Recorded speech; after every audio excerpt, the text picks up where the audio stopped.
If you want a real clown show when it comes to editing a document, then do these common mistakes. Hey, this is Justin Hitt with Ad Briefing's Copywriting Tips. A lot of times you're going to do assignments for clients where there are multiple people involved, and they are going to want to add, change, remove, edit, really want to tweak the story when it comes to the copy that you write. And it is a massive mistake to let this happen. So I'm going to share with you some common mistakes that are made when doing collaborative editing, whether it's internal to your office, maybe you have researchers, copywriters, junior copywriters, all working on the same set of work, or when you're working with your client, especially today when we have a lot of software that allows multiple editors in one document. So the first mistake is not to have a single individual who is responsible for the modifications and edits of those documents.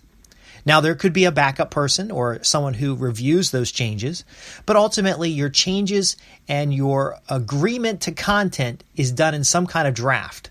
So you'll have a draft document. All your modifications are made in that document. There's comments, there's change controls, there's other inputs, but those are all done by one individual. And they may have an assistant, but it's just one individual.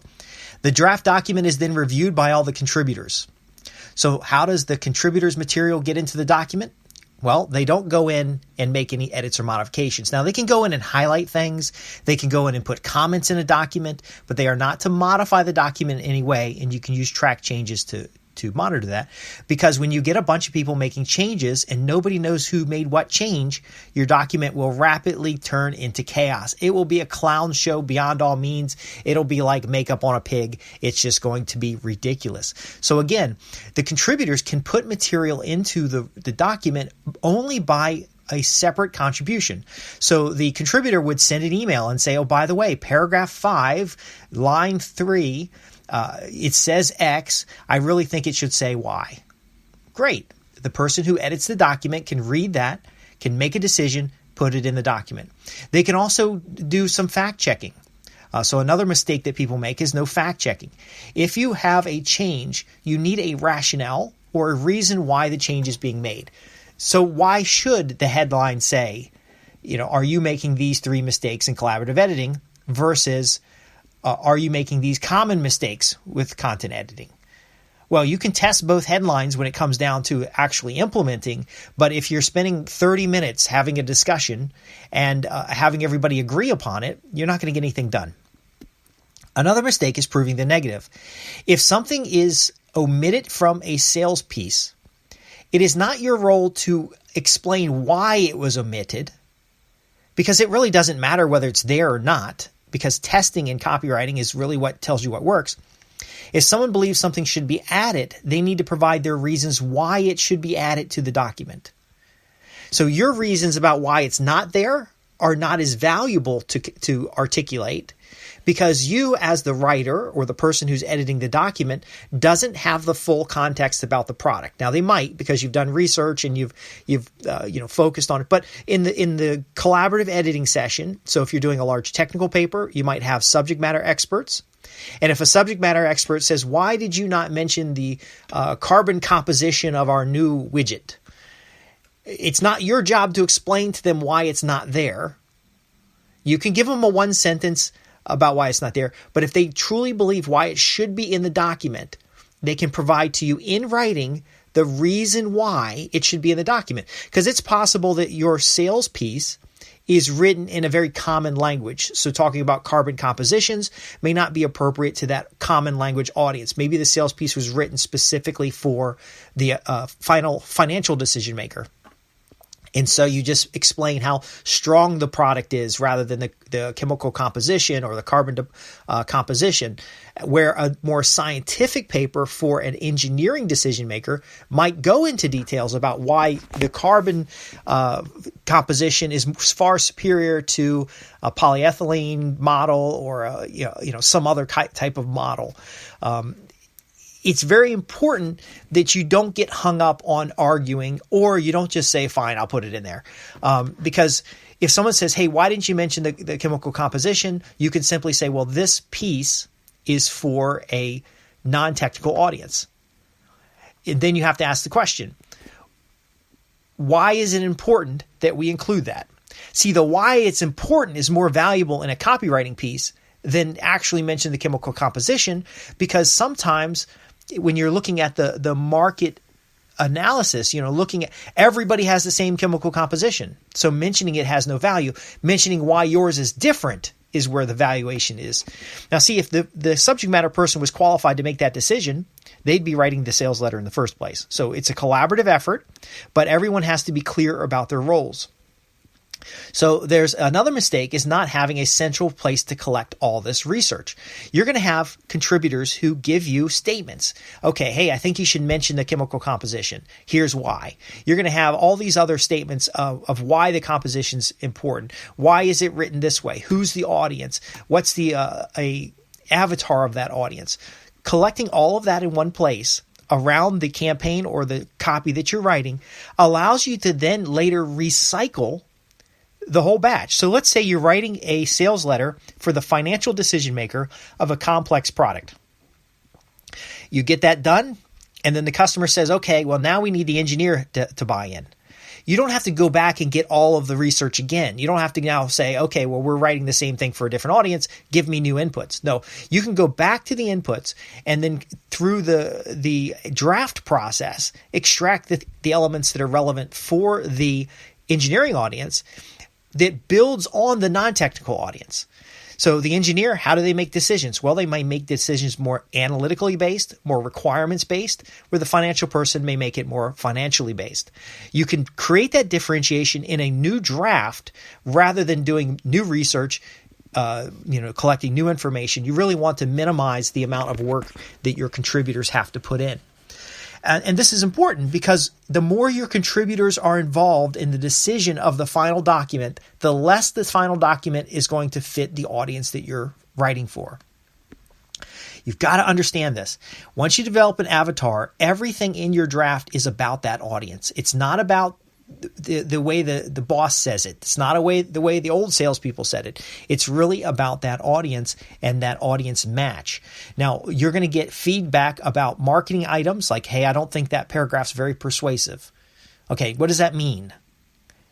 Give me something in writing that explains to me what you mean by that.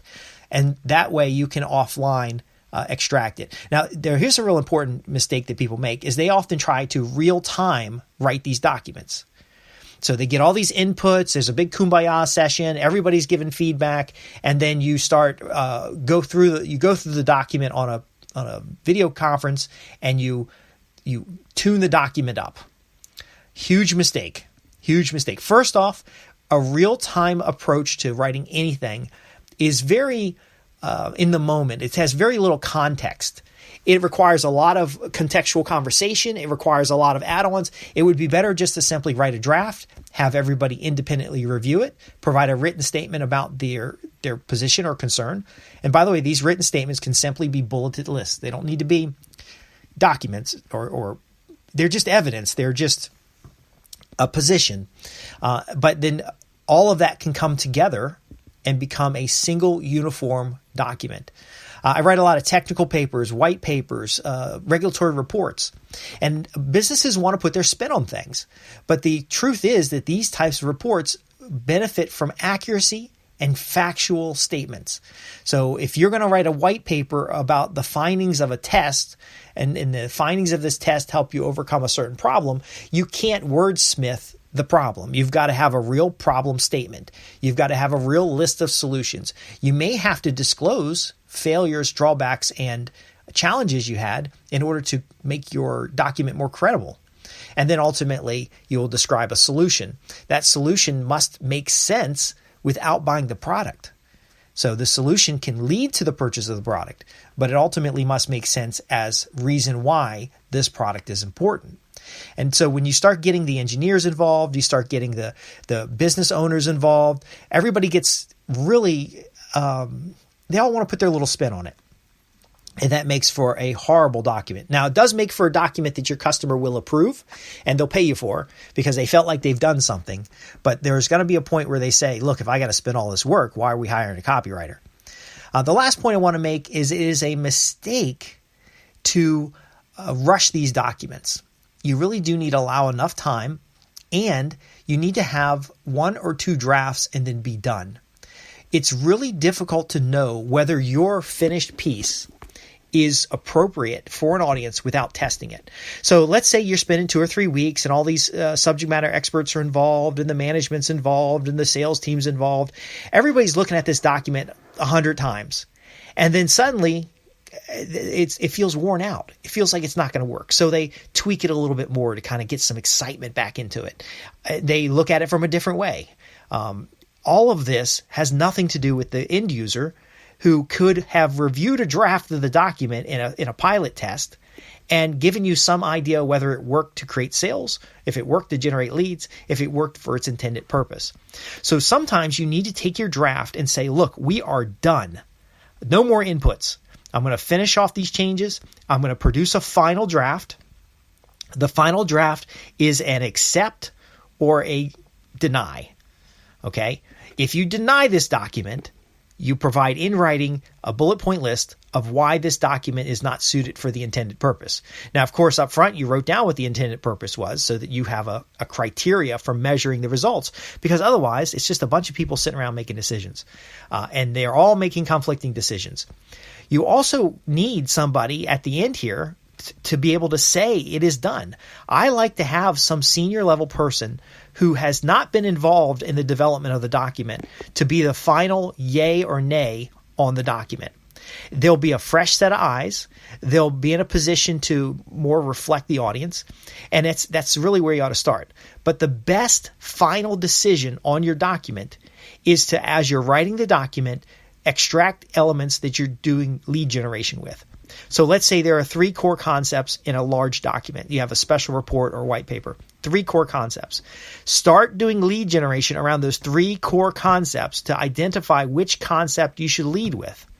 If you have 3 selling points or 12 selling points, start doing lead generation around those selling points with small little lead generation pieces, blog posts, different types of pay-per-click, to just see which of these concepts are important to our audience. And then this can actually focus your effort to around what's important to the audience, help you get a draft done, test the draft in front of the audience, and then ultimately roll out a piece that's ready to go. Now you might be saying, well, Justin, I'm ghostwriting a book. How am I going to test a whole book? Well, you don't test a whole book. You test articles. You might have for every chapter, 1 article that pitches the chapter. And it really talks about the reason why this chapter is important. Now, you're not going to spell out why the chapter is important. You're not going to say the chapter. But you can say, hey, I'm working on, if you're ghostwriting, in the voice of your author, you can say, hey, I'm working on a new book about X, Y, and Z. And a very interesting thing came up during the writing of this book. I'd like to share it with you. And then it shares something, a couple points, and then it says, I would love your feedback about this. And if you're interested, and you basically pre-sell the book. You set up a mailing list of people who want to buy the book so that when the book is done, it goes out and gets adoption, gets purchase. But again, you'll learn something along the way. So I know I've rattled off quite a few mistakes, and there are more mistakes. And if you have any questions about the mistakes people make when they do collaborative editing, I'd be happy to go into details and help you with specific solutions so that you don't have kind of a clown show of a document. The key is that you do have one person editing the final. You have one person in the draft. You have your contributors provide their feedback in writing.